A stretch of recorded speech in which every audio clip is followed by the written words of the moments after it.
Good morning. It's time for us to get started for class today. We're thankful that you're all in here. Thank you for being here today. I know we have like an astounding number of people that have been exposed to COVID and have COVID, and so there's a lot of people at home and I'm sure joining us online. So thank you so much for joining with us online. Let me remind you what we're doing on Sunday mornings for our Bible class, because this is an unusual quarter for us because we're all together kind of here in the auditorium. And part of that is so many people in our church are new that I shared the number with you. Like just since COVID started, we've had 75 people become members here at Oliver Creek. And so we're kind of doing a mini version of like Oliver Creek 101 kind of. We're trying to be transparent about what we do here at the church and what our ministries are. And so many people here don't know what our ministries are and don't know how things work around here. And so we've been doing that. So the first week we kind of did like here's our mission and our vision and some emphases that we have here at our church and our leaders.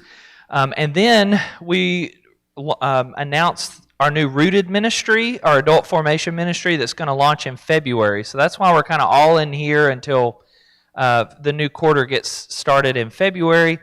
Last week we're really bummed that the snow canceled us out because Logan was going to talk about bless groups and let you all know like the theory behind bless groups and why we do bless groups the way that we do them, because there's a lot of thought into those. So Logan and I have been talking about how are we going to make that up. I don't know, because that's something that we really do want to share with you. So anyway, we'll figure that out. I'm going to say what we're doing today in just a moment, but next Sunday, we're going to talk about our missions that we support here at Oliver Creek. And we've got a pretty cool announcement, I think, next Sunday. I guess I'll go ahead and say it. I don't know. I guess I'm ruining the surprise. And that is that Emmanuel Madu has agreed to take over our missions here at Oliver Creek and oversee those, and he's really like attacking that in an awesome way, and he's really being in touch with all of our missionaries. We just want to do a better job of supporting our missionaries. We don't want just one or two or three people at our church to know what's going on. We want everybody to know, and so Emmanuel Madu is helping us overhaul our mission work. Let me say before next Sunday that please be praying for everybody in Ukraine. If you're watching the news, like Russia is amassing on the border and ready to invade. And so if that happens, we're not quite sure what that means for our Ukrainian missionaries. And so Emmanuel has been in touch with them and making sure that we're taking care of them.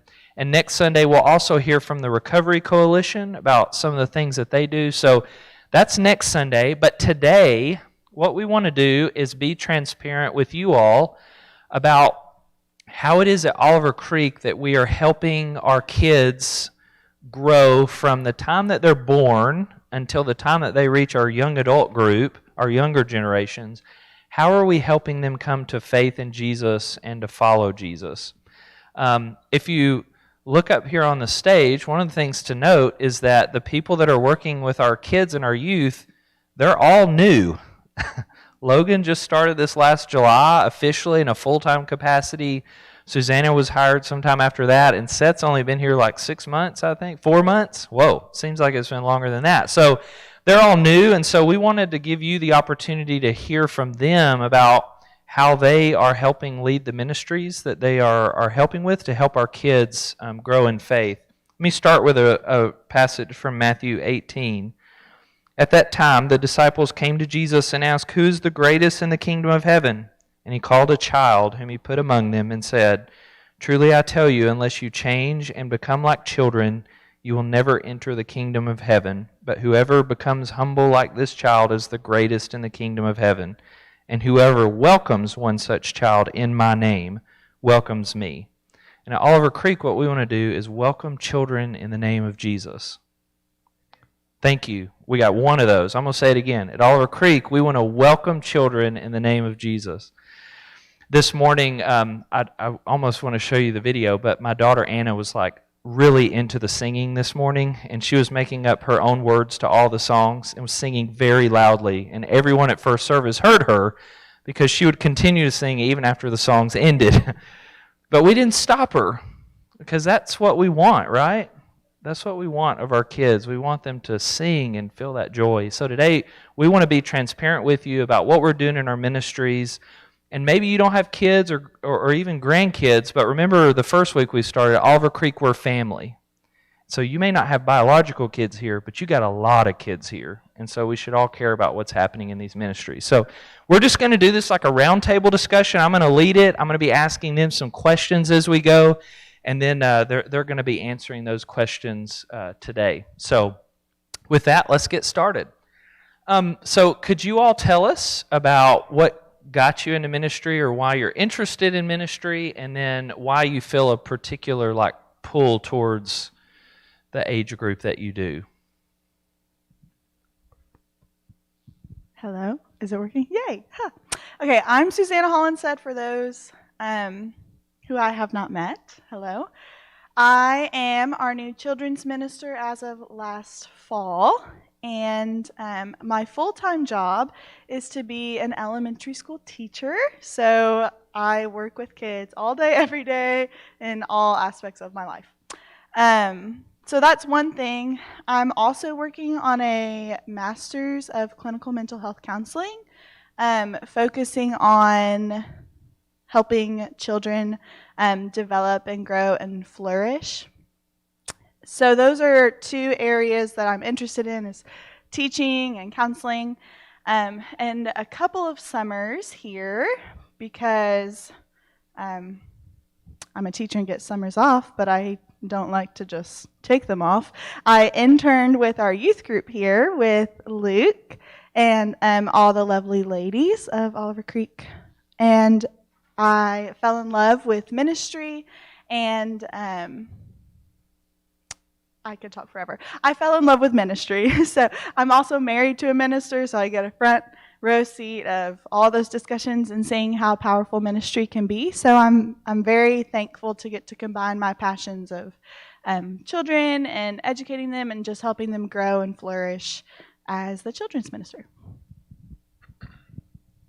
And my name's Logan Hollinsted. I'm Susanna's lucky husband, and I'm a minister here who oversees the young adult ministry. Really, the primary reason I'm called to this ministry and driven to do it is because I find myself in that life stage as a young adult.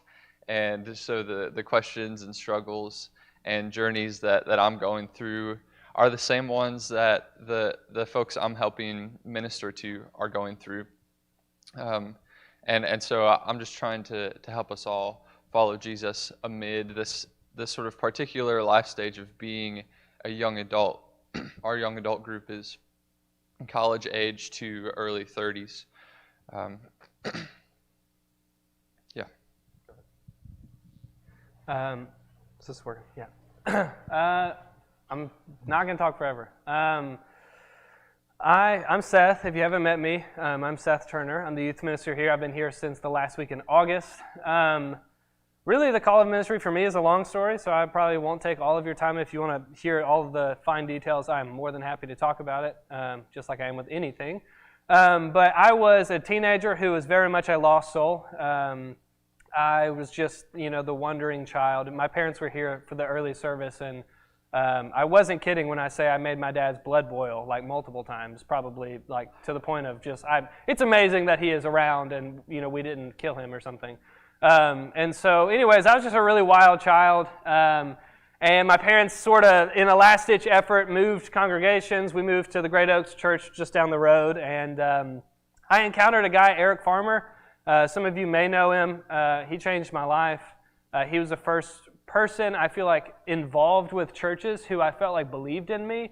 Up until that point, church for me was a very dark place. I didn't like church or church people. I've always believed in Jesus, but I didn't believe in the people who believed in Jesus.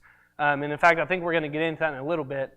I think a lot of teenagers are in that same space. We believe in Jesus. We believe in what the church is meant to be. But teenagers are smart, a lot smarter than we think, and they recognize when people are being hypocrites.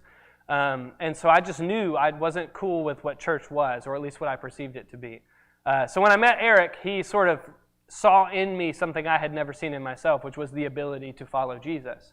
And he spoke that into me, and he showed me what that looks like. And then the most important thing to me was at Great Oaks, there were other teenagers living the way that I thought Christians ought to live. And that just blew me away. I thought it was crazy that there were 16 and 17-year-olds who were devout and faithful followers of Jesus.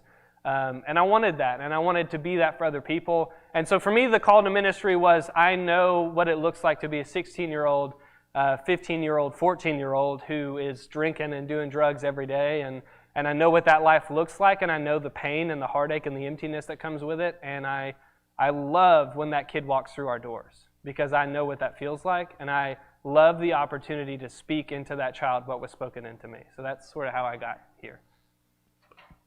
By the way, Seth is preaching today, and one of the reasons that we did that was on a day when we were thinking about our kids, we wanted to have our kids see Seth passionately preaching about Jesus. And so he did a great job at first service. I heard it. I would just advise the sound room guys cut off his mic for second service because he is very loud. No, I'm just kidding. It was great. That's what we wanted. We wanted passion, so we got it. So can we start with the positive and just say, like, what's something that's making you excited about your ministry at Oliver Creek right now? There is a lot to be excited about for children's. There's a lot of energy around children's ministry right now, a lot of volunteers, and we've got a great team of leaders, a children's team.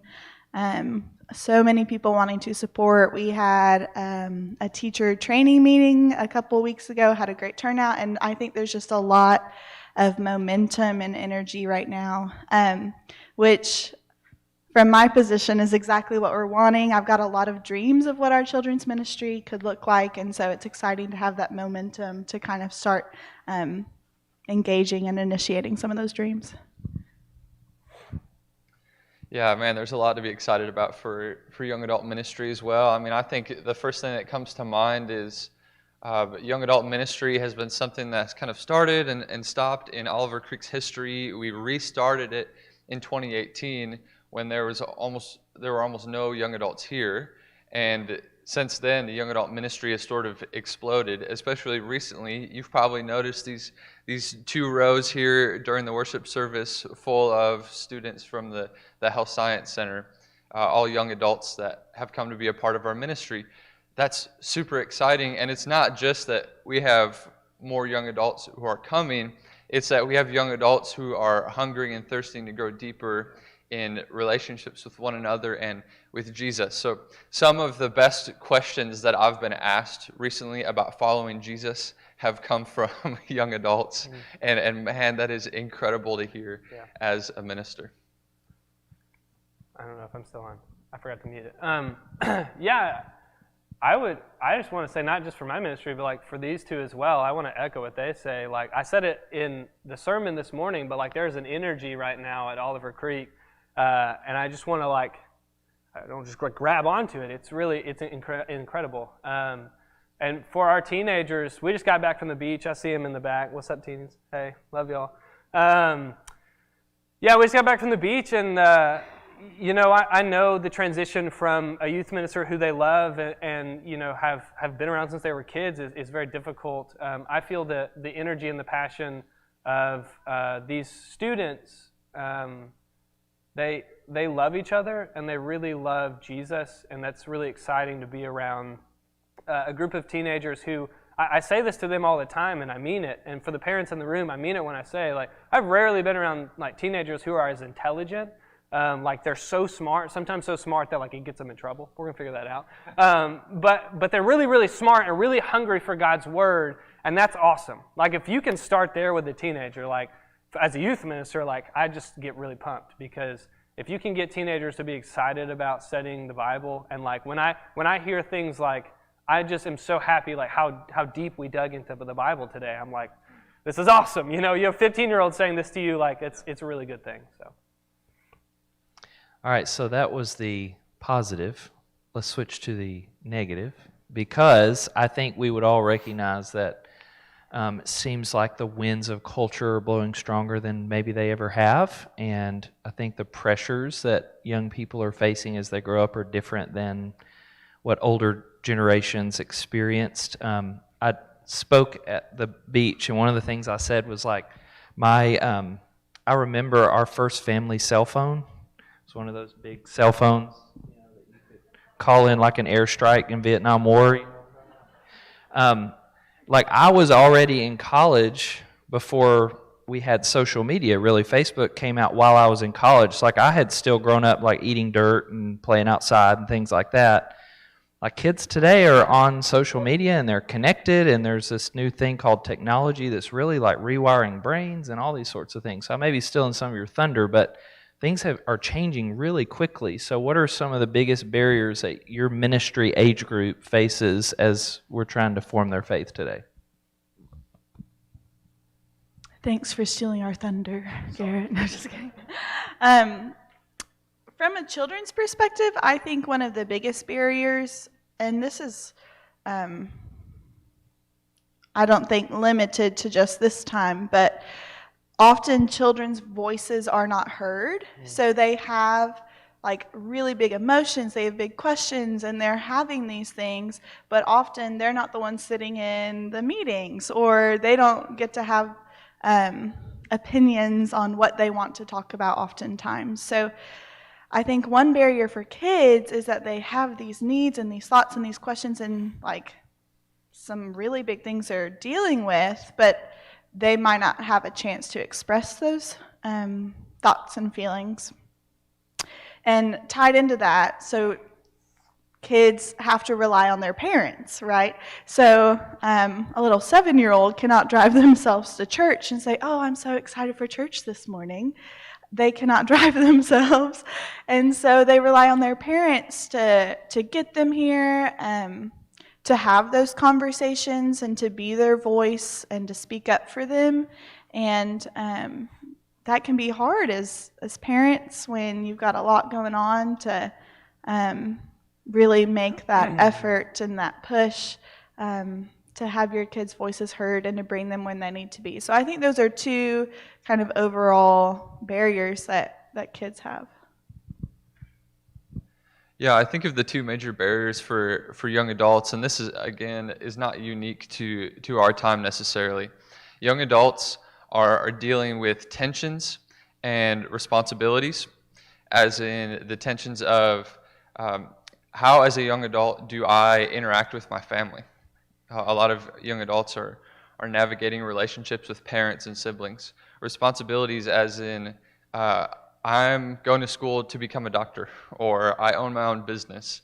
And how do I navigate these massive responsibilities with my faith? The question is, like, where does following Jesus fall amid these tensions and responsibilities? The barrier, the struggle for young adults is that it falls too low. And so something we try to cultivate at Oliver Creek is Jesus can actually be king over your tensions and responsibilities. He can. It doesn't mean you have to walk away from those. He can actually inform and lead you amid them. Yeah, I would say just out the gate, the two greatest barriers for teenagers right now is apathy and silence. And I'm not directing this at anyone here. I think in general, apathy and silence from parents and adults in our teenagers' lives is the greatest barrier to them. I lived countless years away from Jesus and no one knew because no one asked. I spent nights in different states doing drugs because no one cared and no one asked. So that to me is the biggest thing. These teenagers, and not just these teenagers as a whole are desiring higher meaning. Teenagers desire relationship. Teenagers desire passion. They desire purpose. They desire life to be fulfilling. But teenagers oftentimes are met with apathy and silence. So they don't know, sort of to what has been said already, when teenagers are met with apathy and silence, they are not able to understand how they're supposed to live out this faith that they're trying to cultivate. If we leave teenagers to their own devices, love teenagers, but teenagers tend to make poor choices. So how do we create a space and an atmosphere and a culture, especially at a place like Oliver Creek, where teenagers are not met with apathy and silence, but rather they're met with passion and openness? And when that happens, oftentimes what I've discovered and many other people across the country has discovered is that teenagers' passion leads them to joy and love in Jesus. And so I think for us as adults, The responsibility is not to be apathetic and silent. When we invest in teenagers' lives, when we are willing to step out of the uncomfortability and say, I don't know you, and I don't know anything about the little gadget that you have in your hand, but I want to learn, teenagers love it, and they buy into it, and like, I'll get into it in a minute, I'm not going to try and talk forever, but like the statistics of students who have 5 adults in their lives at church who remain faithful into adulthood, you want to talk about astounding. It is beyond astounding. Like, I guarantee you, if some of our students don't have 5 adults in their lives, they are astronomically more likely to not be in church in 10 years. However, if 5 adults in this room decided, I want to invest in some of these students' lives, they are almost guaranteed to be here when they're 30. It's that easy. But what's crazy is churches are unwilling to do it. All right. So, given that we have all these barriers, what are some specific things that we're doing at OC to address those challenges and form faith in our kids, our youth, and then our young adults? So if one of the barriers for children is that their voices are often not heard, one thing that OC is doing is hiring a children's minister, right? So I can be in those meetings and represent the children and kind of have a voice and give some structure for that ministry. So one thing Oliver Creek is doing is hiring me. So thank you, Oliver Creek.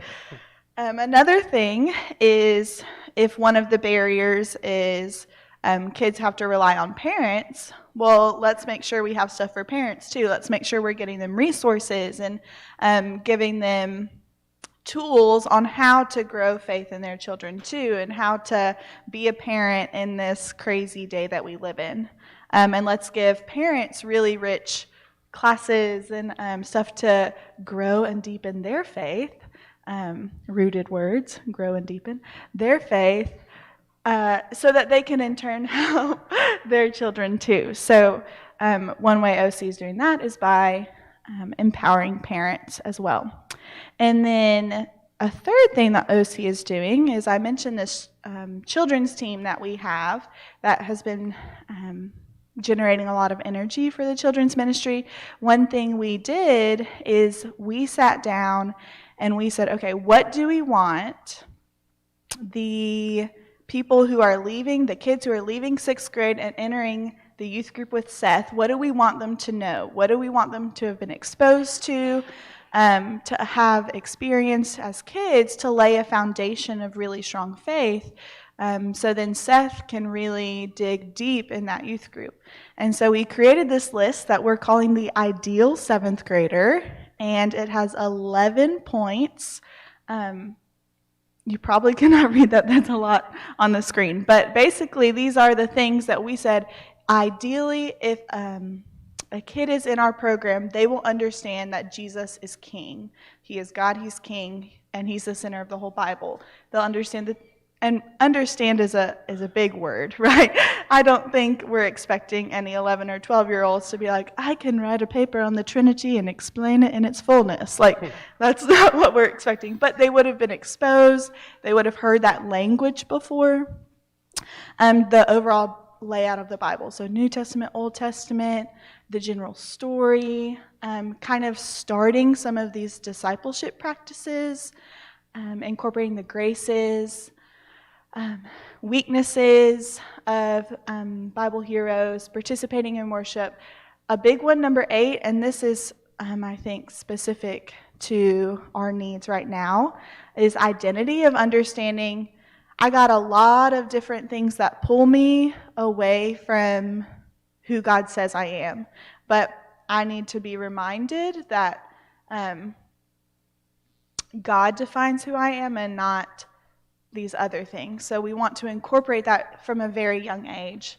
How what they're learning at church is connected to their everyday lives.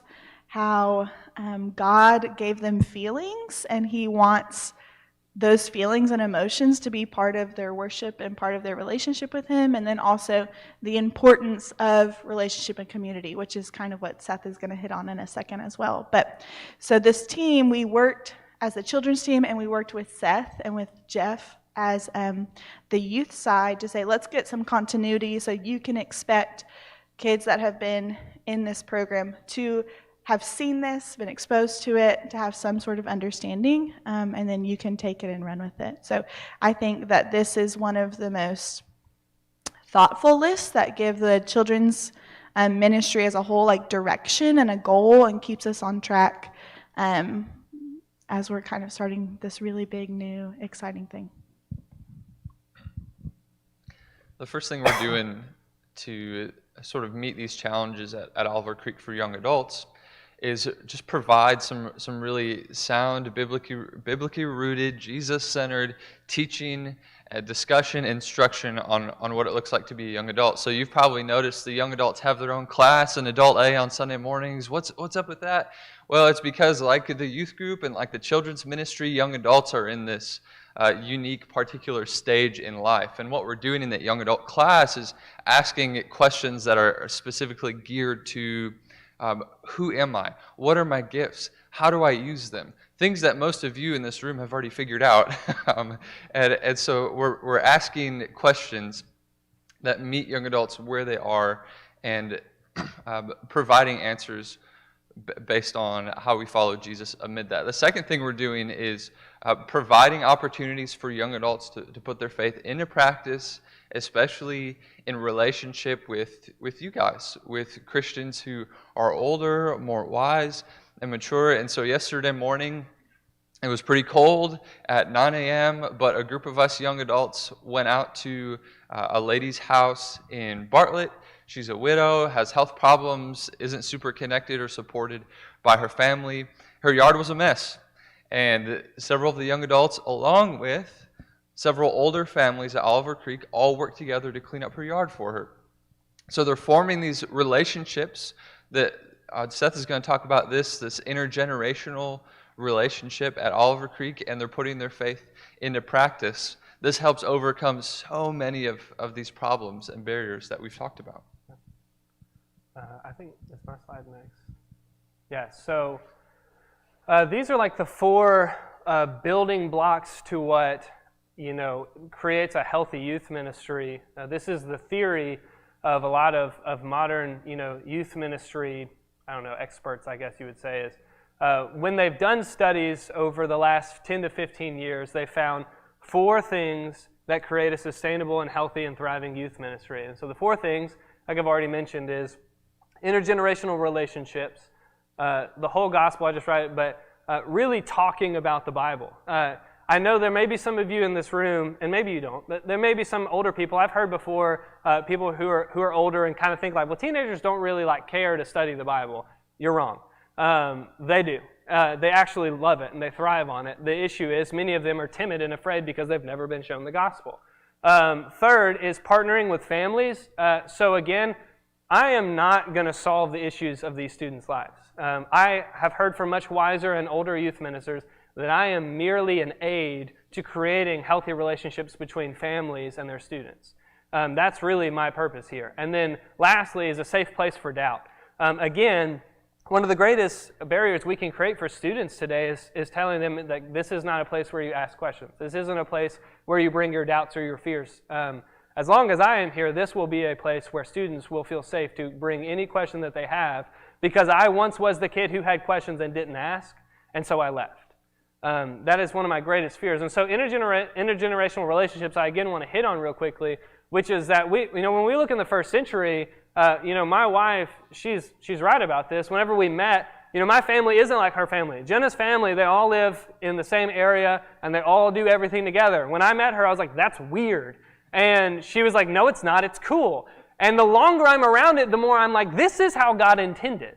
God did not make it was not accidental that generations lived within the same household, because when there is intergenerational relationships being built, there is also wisdom and insight and grace being passed down from generation to generation to generation. Only our American culture, we're one of the only countries in the world that is not normal. That is very unusual. I see Emmanuel. He is nodding his head. This is not normal.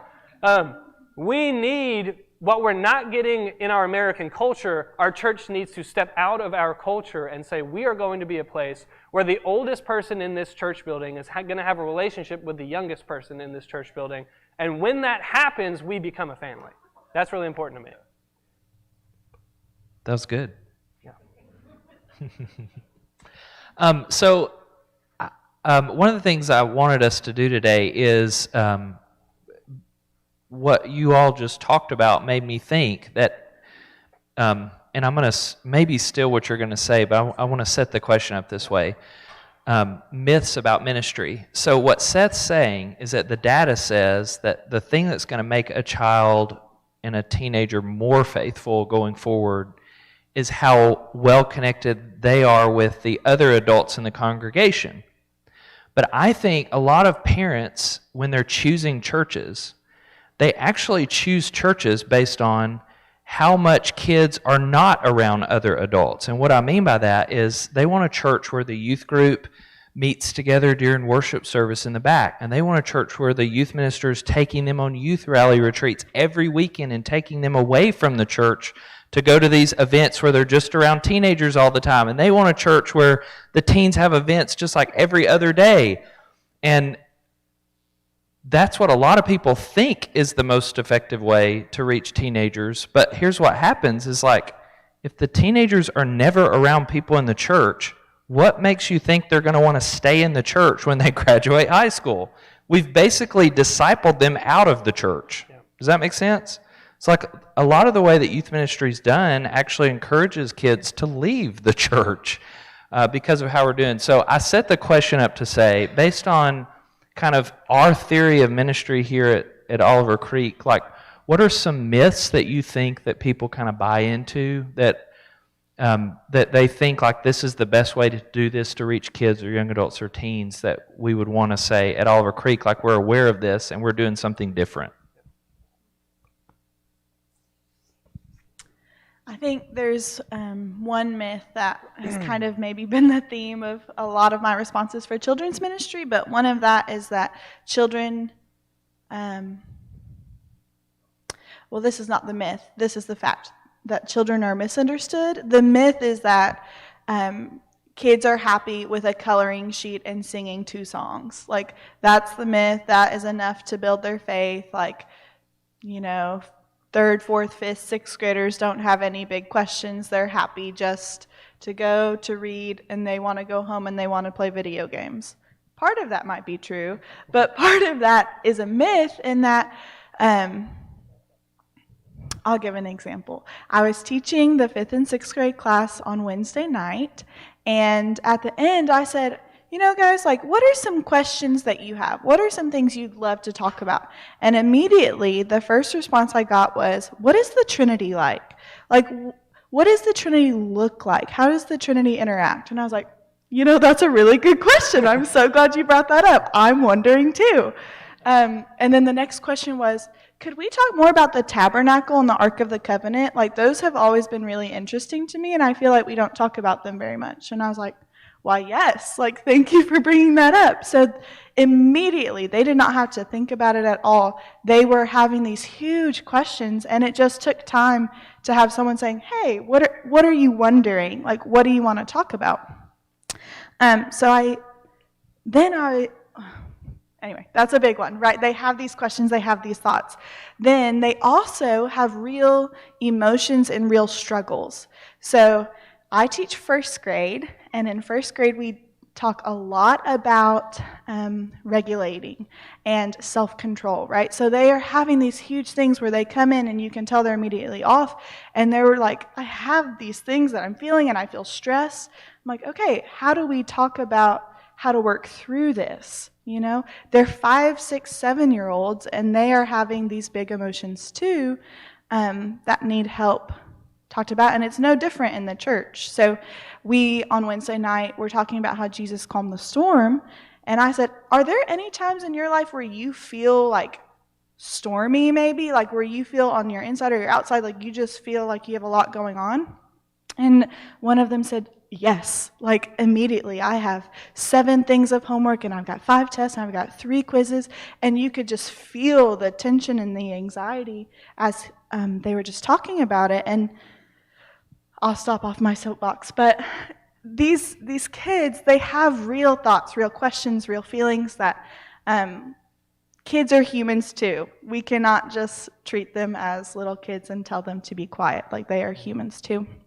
A second thing, I'll go really fast because I'm talking a lot, has been touched on with the youth group of that we want the youth to be separate. There's also this myth that kids are separate from the church, right? That they need to go have their own thing during worship or their own thing at other times, but just like with teens, we want our kids to have those 5 adults, because imagine if those relationships started as 7-year-olds instead of, at 17. Imagine how deep and rich that faith could be with those 5 adults. We want them to know the mission of Oliver Creek just like we want adults to. So like in the next couple of weeks, our kids are talking about glorifying God, loving one another, and blessing the world, because we want them to understand those things too, just like we want our adults to. And the last thing is that we want our kids to have long-term faith. So when we come and we say the children's ministry, blah, blah, blah, like it's separate and it's its own thing. No, that is not true. We want to work with Seth and Logan and Garrett to where it's like, okay, what could the life of a child be like if they were born here and they stayed here? Like, how deep would their faith be? One of the myths for young adult ministry and all these ministries is bigger is better. As in, you might think, if I were a young adult, why would I not go to this church down the road that has 200 young adults? And I think at Oliver Creek, we've embraced this family model where actually sometimes bigger can result in you not being as connected with the larger family. And so we see this smaller church. I know in the grand scheme we're actually a massive church, but this in Memphis, smaller church actually helps facilitate exactly what young adults are needing. So bigger is not necessarily better, nor is cooler better. You guys probably know I'm not a cool person. I don't think any of us are very cool, actually. Yeah, definitely not.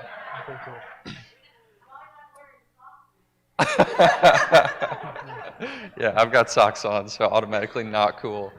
Yeah. And instead, young adults are not necessarily thirsting for the coolest ministry or the most adventurous ministry. What if real is better?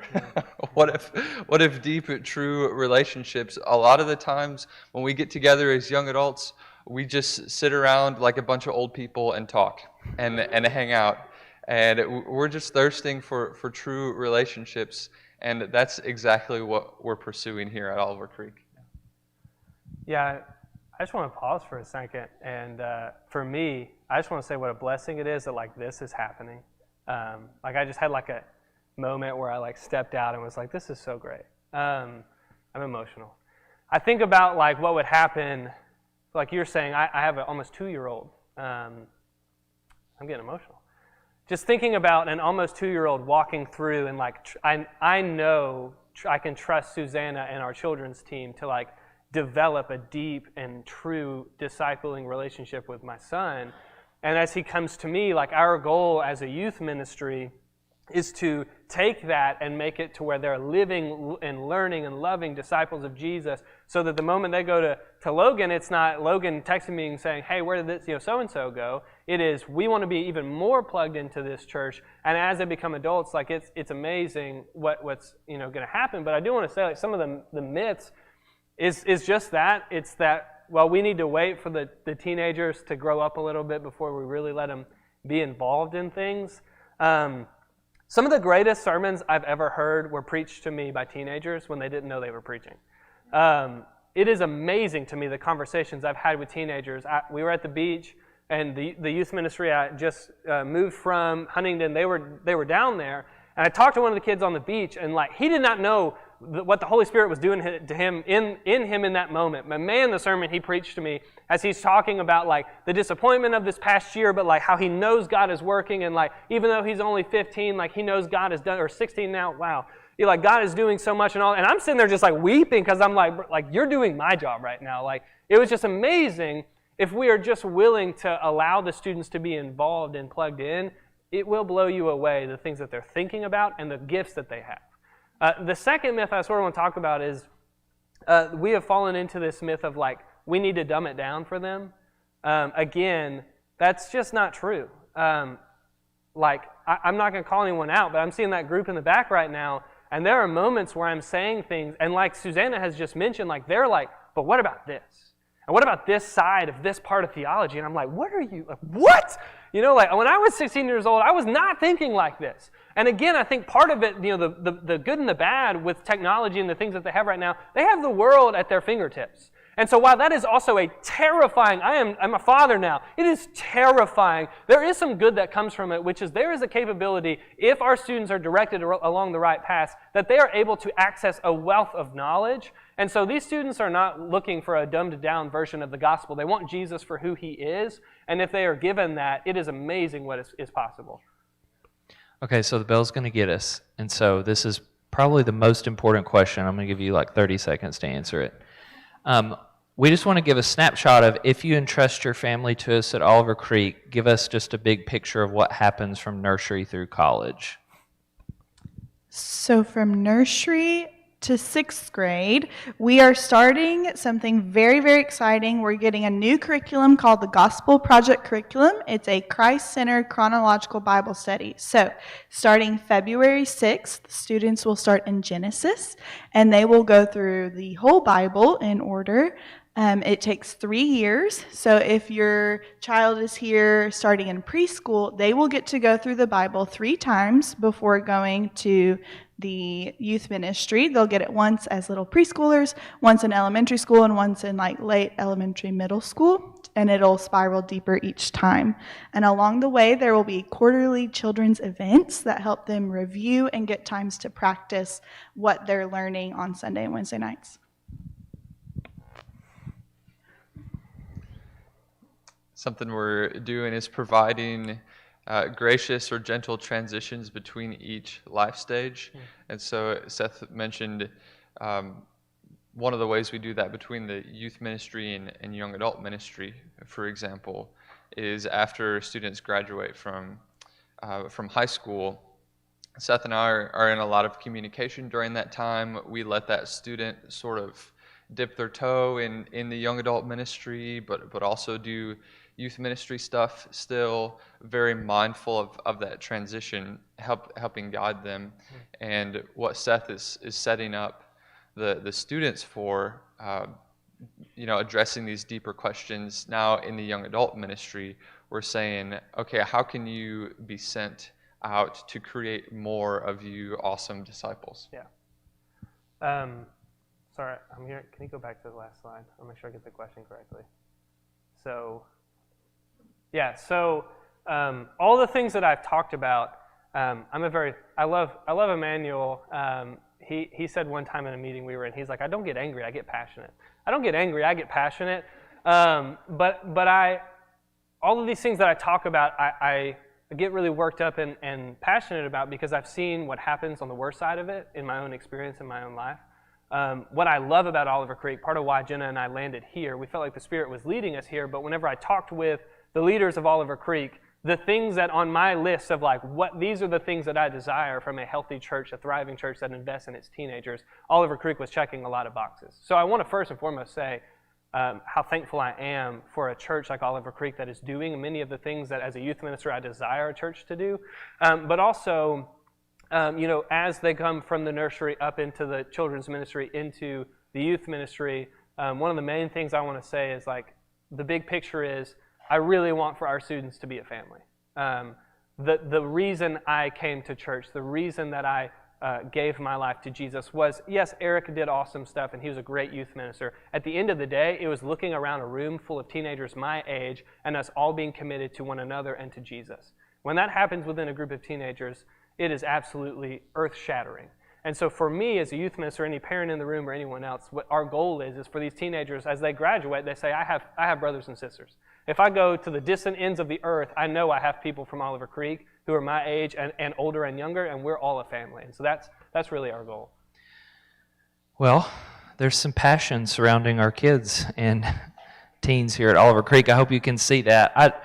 One of the reasons we want to do that is, I kind of said this the other day, I'm in the hours and hours and hours of meetings and hundreds of conversations, that there is a lot of thought, there's a lot of prayer, there's a lot of reading that goes into what we do and how we do it. And so we just wanted to give the space to share with you all and be transparent about what we're doing and how we're doing it. And so thank you for being here. I think Joe wants to say something. I just want to say on behalf of the elders, if you can just see how blessed we are to have this ministry. God has given us something. We just fell in our laps, some of it, and we searched for some of it. But we consider all of these partners with us elders in leading the congregation. We thank Susanna for her expertise. She's a school teacher and had the training in college to work with children. And we're so grateful that she's part of our ministry here with children. With Seth, he's cool. And Seth is so tremendous with our young people. We are so blessed with that. And Logan, you're cool too. And so we're glad that Logan is with us. And if you see, it's seamless. The children go from the children's ministry into the youth ministry, into the young people's community, or the young couples, and that group of post-high school. We want them to all be faithful in their adult life, and we are so grateful for them. And I want to now end with a prayer. Our dear Father in heaven, we're so grateful for this ministry that you have given to us, for the partners we have in our ministers that work with us. Also, we want to thank you for Deontay, who also works behind the scenes and helping these ministers in the work that he does too. Thank you for Garrett, for the great preaching and teaching that he does for us. Thank you for Susanna, for Seth, and for Logan. We pray that you bless them, keep them in your care. Help us to always be striving to be more rooted in you, to grow in Christ, and be a family in your kingdom. In Jesus' name, amen.